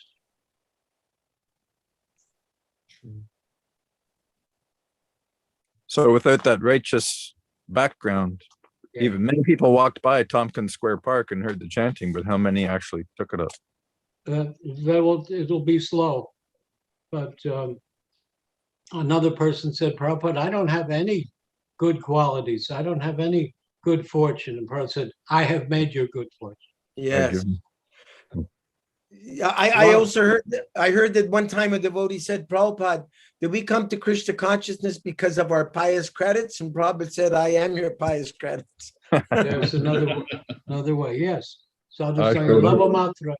Lavamatra means an 11th of a second association. Sarvasiddhi, you can achieve all perfection from a Vaishnava. So then again, in the 12th chapter, those concessions. So if you do some righteous activity like giving in charity, maybe some of that charity will help a Vaishnava. Then you get Sukriti. Otherwise, you just get good karma. You can go to heavenly planet, digging wells. But if there's a thirsty Vaishnava who drinks from that well, then that goes back to you and you get some intelligence in your next life. Only until it Excellent. serves a devotee. I just read a great commentary. Sudarshan Chakra can kill instantly. So how come Durvasa Muni is running away for a year from Sudarshan's chasing him? And it's very funny. In the Sanskrit says he was running, picture this, knees to shoulders. Wow. like Bugs Bunny. You know? For a year. How come? Because Durvasa Muni was devotee of Vaishnav Shiva. He was a devotee. He only did it to show him, come back, come around. He went up to Brahmaloka, Shivalaya, everywhere. No, you have to get the forgiveness. Went to Narayan himself. Says, ask my devotee forgiveness, not me. It's also, if we commit some offense to a devotee, you have to go to that devotee and get their forgiveness. I remember when I first read that story in the 9th canto, Maharaj Ambarish's character totally blew my mind. I mean, here he was observing Ekadasi, and Durvasi comes with his whole troop, And so Maharaj Ambarish does, wants to get honor Ekadasi, so he, just drinks a little water so that, he can still break the fast, but not break the fast. And Durvasa Muni completely flips out. Anyway, after the whole drama is over, Ambarish Maharaj blames himself for all the trouble. Yeah, it is also Durvasa Muni gave benediction to Radharani that whatever you cook will be sweeter every day. Durvasa Muni gave benediction to Draupadi that she would have this unlimited food pot. So he's not a lightweight. yeah, but he would get very offended very quickly. But he would also be very pleased very quickly. Ashutosh, it's because he's an incarnation or partial manifestation of Shankar. Yes. I went to his place in Vrindavan. There's a Durvasa Muni place. Oh. Yeah, I was taken there by Tridandi Swami. And there's a big temple there, almost empty. It was fascinating. Oh. So I see Kavi Chandra Swami is back. Jai Maharaj. Oh. Glad you could come back and join us. Maybe you'd like. Cut off, so I'm not turning on the camera. You're not turning on the camera. I got cut off so many times. No, it seems all right. But Oh, The sound is much clearer now. we Yeah. have a lot of internet trouble here. okay. I'm trying to see where did we finish their association with the Lord? I think so. Was that the last part that was read? Give up such association. Was that the last part? I think so. Yeah. So Kavi Chandra Swami, can you see except the association of pure devotees? Are you able to see that, Maharaj? Except for the association of pure devotees? Would you like to read that? Except for the association of pure devotees, all association is kaitava, cheating. This is confirmed in Srimad Bhagavatam 1:1-2, which says all cheating processes which obstruct transcendental realization are to be thrown off. By Srimad Bhagavatam, we can understand reality as it is, and such understanding helps one transcend the three kinds of material miseries. Srimad Bhagavatam was compiled by the great sage Vyasadeva, and it is a work coming out of his mature experience. By understanding Srimad Bhagavatam and rendering devotional service, one can immediately capture the Supreme Lord within his heart. That came out crystal clear, Maharaj, a million times better than the previously. I don't know what you did, but it's perfect. I've been through two different phones. This is my computer, but the internet just got itself together. That's all. I've been having so much trouble here with it cut off on the internet, especially on Zoom. Would you like to say something about what you just read, this Dharma Project Kaitavotra Paramonirmatsaranam Satam verse, right? Acyutananda just said most of it,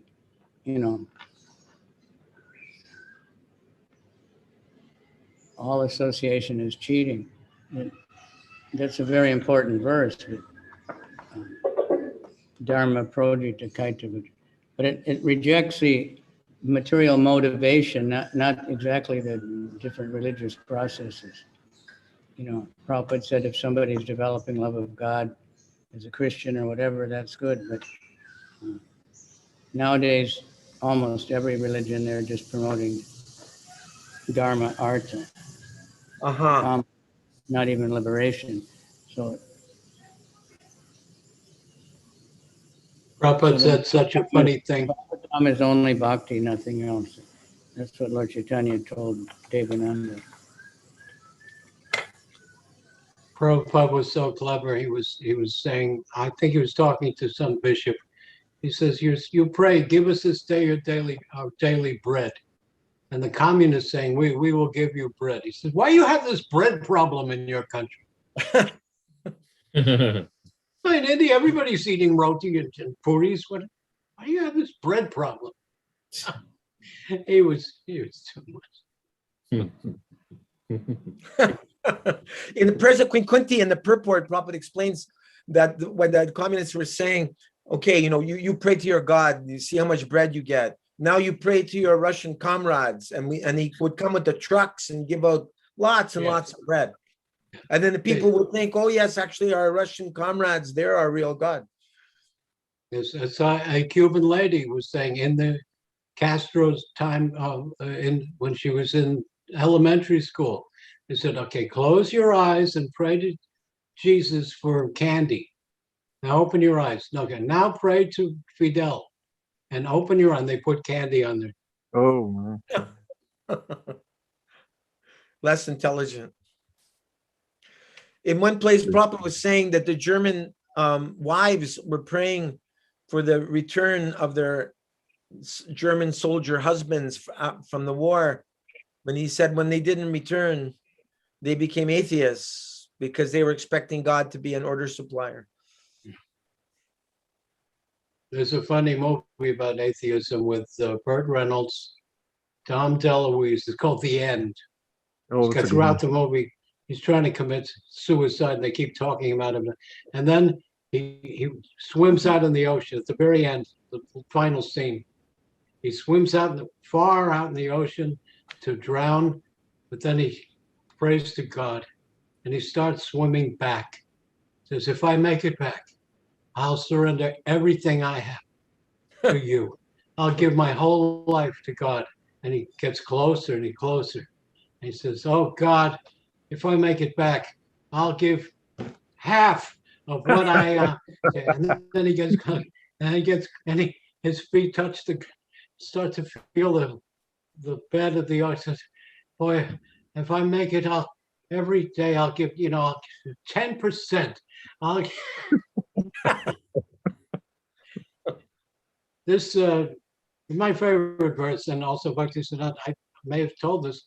Bhaktisiddhanta was on his way to a lecture, and he overheard someone say, "Bhagavatam is just stories for old widows." He said, "Okay." He took the second verse and spoke on it 2 hours a night for 2 months. Didn't go beyond that verse. Wow. Dharma Projita. See, so like maybe they're called transcendentalists. So also those other things are called dharma.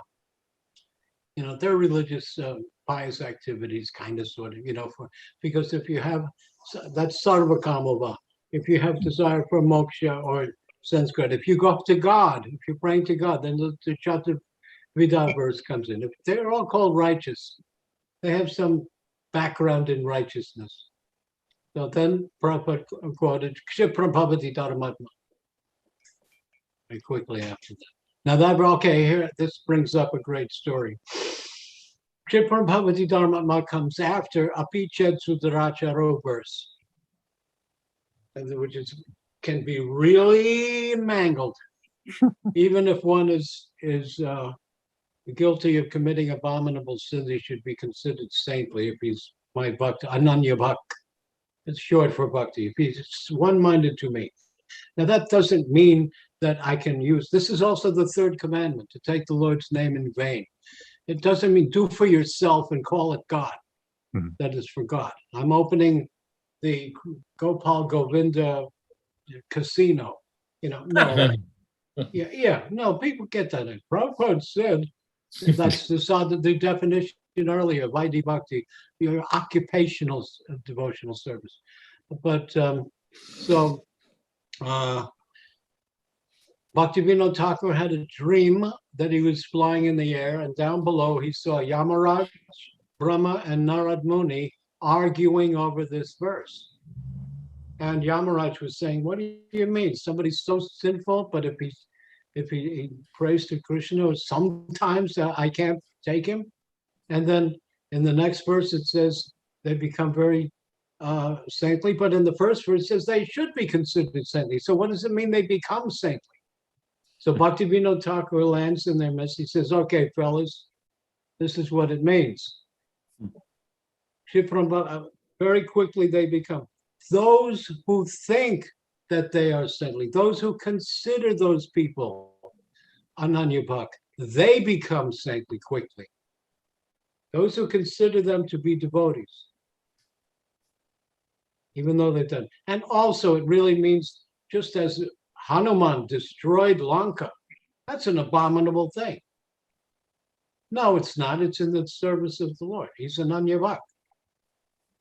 Sridhar Maharaj had to, there was some disturbance in Mayapur when Tirtha Maharaj took over.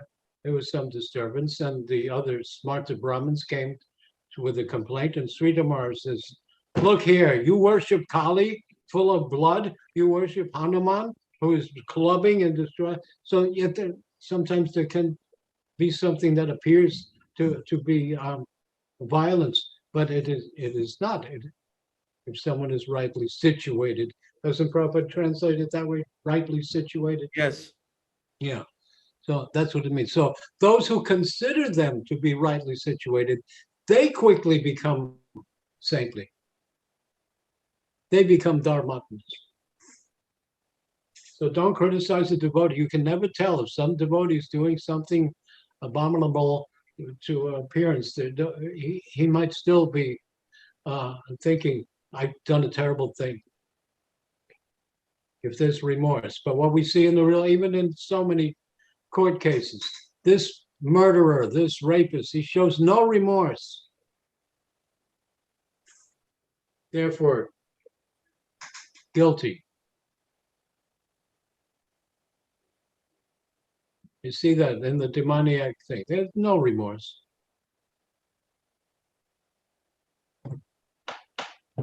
If remorse is there, then it's an indication that sometimes people are given some exemption, right? Yeah. But cunning can be there, so they can do a show Yes, of remorse because they calculate what everyone else thinks. Yeah, I just found out. You know why they yell at and curse at judges when they get sentenced? So they can brag about it when they know they're going to jail. But then when they go to jail, they can brag to their buddies. Yeah, I cussed out that judge. That's what they know. They know it's not going to help them at all.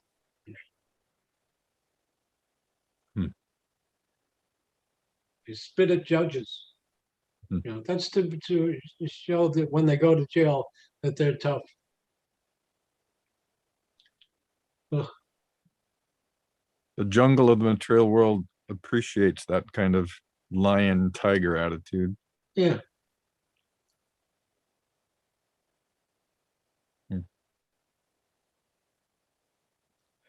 So we'll be finished this chapter maybe tomorrow, and we'll be going on to chapter 16, not tomorrow, but rather Wednesday.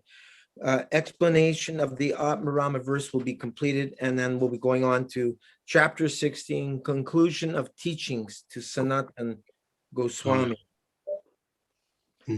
So that's 8 p.m. Eastern Standard Time, 5 p.m. your time, Vijay Gauranga Prabhu. Thank you. And Kavi Chandraswami, what time is it there for you?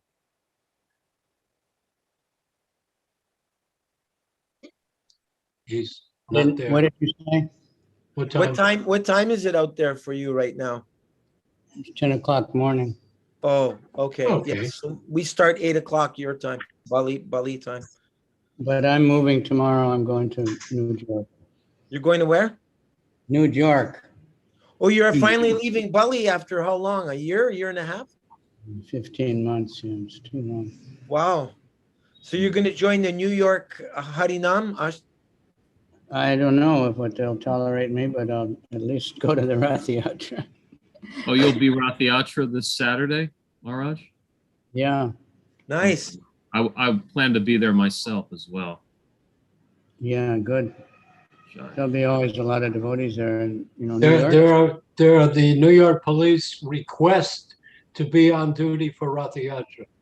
They love it. And one time, Really? it was cloudy in the morning, and some devotees are saying, "Oh God, it looks like rain." And the policeman told him, he says, "No, it always clears up. Don't worry. Wow. Once you start, watch, it'll clear up." God, That happens in every city in the world. that's fantastic. Yeah. Same That's police really Prabhupada's here. Were you at the first Rath Yatra in New York at Acyutananda, Prabhu? No, I think I was still in India, but that's really Prabhupada's victory. Fifth Avenue, New York City, at that time was the world, the top of the world. top of the world. And you know, we got it by tricks. I got the Calcutta Rath Yatra by tricks, just barely. We went to you had to have a permit to have a parade, and the chief of police, big fat, he says, no religious processions. I said, well, the Muslims just had a big meeting at the Qutb Minar. He said, yes, you're right. You're right. But Toshan Krishna was applying for the permit in New York City. And they said, well, what is this really? We're pulling a cart. Then next day, three Said a handful 30-foot of carts. carts come out. He said a handful of carts. That's not a cart.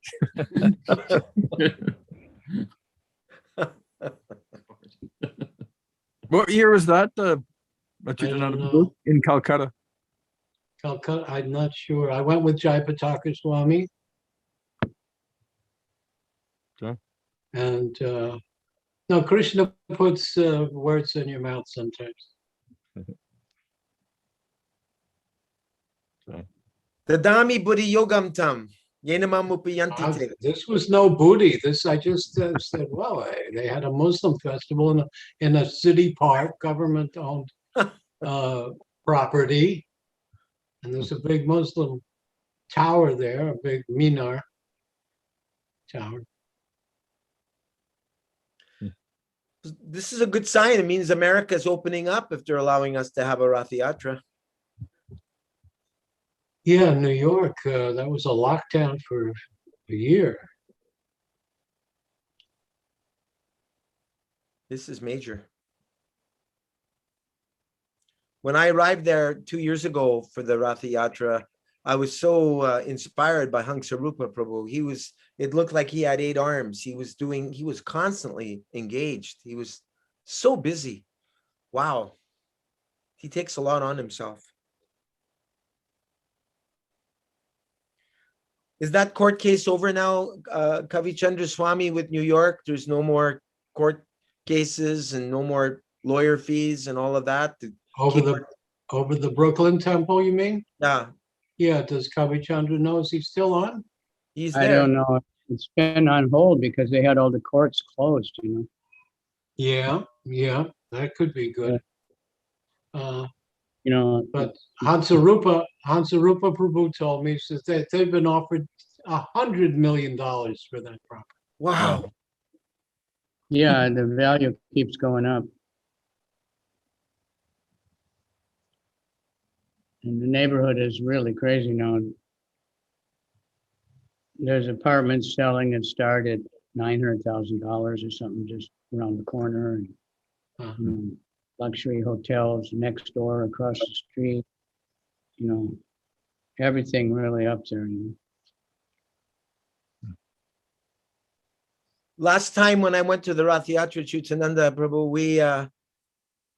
we started things the day before at Tompkins Square Park and had a kirtan under Prabhupada's tree.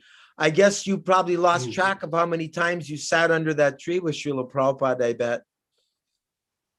12. I'm just kidding. But I met she had some, I don't know, Dutch accent.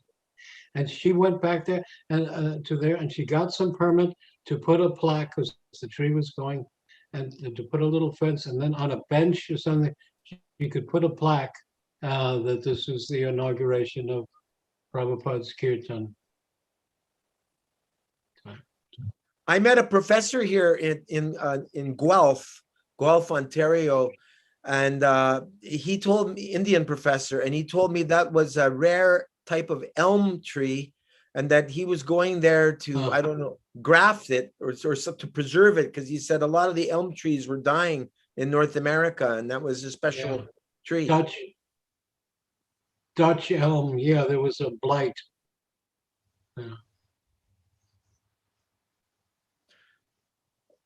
This young lady, not a brilliant, powerful Gyani or anything, but she had such, nishta that she got it through, and she could put a plaque near the tree, and something about putting also a plaque on one of the benches. That was her Agyata Sukriti, Chatura Vida Bhajanti Mang. Came from there to give her that. I heard Brahmananda Prabhu once said that they brought Prabhupada a carpet there, and the stoned out hippies were thinking, if we can just get on the magic carpet of the Swami, then we can travel away with him. Mhm. We had so many crazy ideas. Radharani confesses that we had so many crazy ideas. Every time Prabhupada would finish his meal, we had a nice tray, and I would take it to wash. And she said, "No, let me wash that." And she said, at that time, I thought that and she's an artist, at that time, if I could see the marks that he left with his fingers, that would tell me something. Mhm. But we didn't know anything. He was looking for some hidden meaning. And it was also the Timothy Leary and others. They were always comparing spiritual experiences to drug experiences. Sure.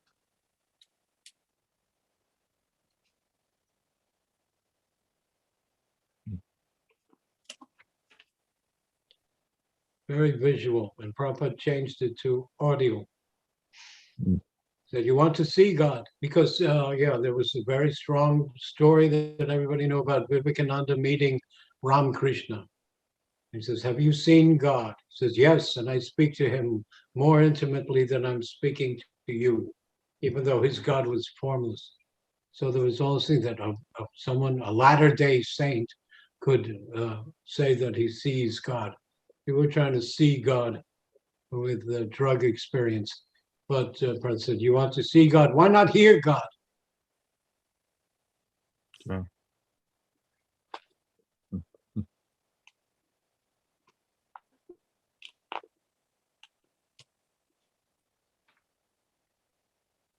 I was reading the other day in Jadharani's book that when Srila Prabhupada was first leaving for India, he called each of his male disciples to them and gave them a hug, and you were mentioned amongst them. Yeah, I did the chapter on the fifth canto in her book. Oh, okay. Yeah, I mean, we don't usually see a lot of photos of Prabhupada hugging his disciples, but did he hug you a few times? yeah. 12. You must have felt amazing to get a hug directly from Prabhupada.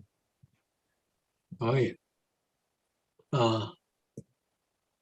No, to massage Prabhupada. Every day I was with him from September to December '67. So every day I was massaging. Was that in India, in Radha Damodar? Radha Damodar in Delhi and Mayapur and Navadvip, Calcutta. Prabhupada said the two things that kept him healthy was a daily brisk walk and a daily massage. Yes. After his heart attack, the Ayurvedic doctor says, you're not moving enough. So then his walk, daily walk was important, and massage also. The doctor, Kaviraj doctor told me, you massage him towards the heart, not pulling away, but pushing towards the center. That kind of massage. I was told by an Ayurvedic doctor when I stayed in Badi last year, he said, if you have high tendency towards high blood pressure, you should massage away from the heart. And if it's low blood pressure, you should massage towards the heart. So also, local guru couldn't get on tonight, but he said that the doctors examined Sridhar Maharaj, and they said he's only got about 12% of circulation from his heart. We don't know how he's alive at all. Wow. These people, similarly, Jai Pataka Swami, suffering stroke, and then he had a bad incident about 2 years ago, still there. There's some reason for him to be here in this world. It's amazing that he's living on somebody else's liver and somebody else's kidneys. Those have been both kidneys? Yeah, Wow. kidneys and liver. Just like Shama Sundar's living Wow. on someone else's liver. I heard the story that Really? when Shama Sundar was waiting for his liver, many people offered their liver to part of their liver to donate to Shama Sundar, and all the nurses and doctors are wondering, like, who's Shama Sundar? He must be so special that so many people were calling in offering a piece of their liver to him. I didn't know so. I helped to bring him prasadam every day in Mayapur last year. He was sitting at his booth trying to sell his books. He told me he might have to get a job in order to finish volume 3 because he didn't have enough money to finish volume 3, Chasing the Rhinos.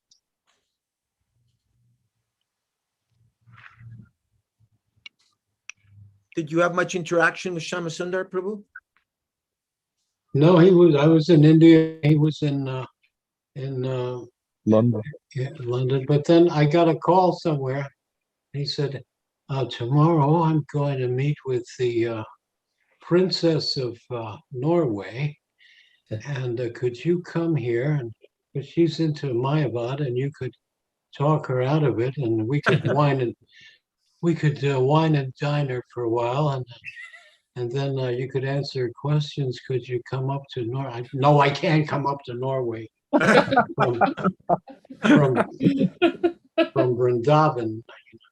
He was on he had a world stage vision also, and Prabhupada loved that. Real adventurous soul, Sean.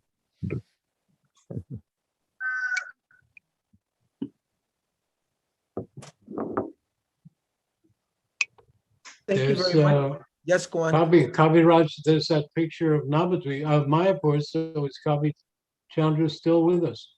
Yes, I think so. He's always at the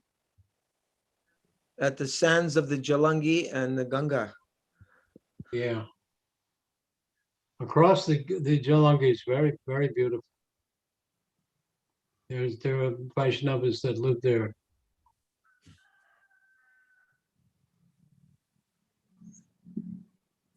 Were you with Vishnu John Swami on the Nitai Padakamala boat?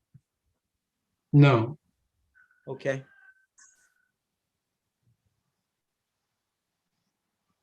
I heard they were thinking he was like Lord Caitanya when he'd pull up into a village and they'd never seen a white sannyasi before. They thought Lord Caitanya.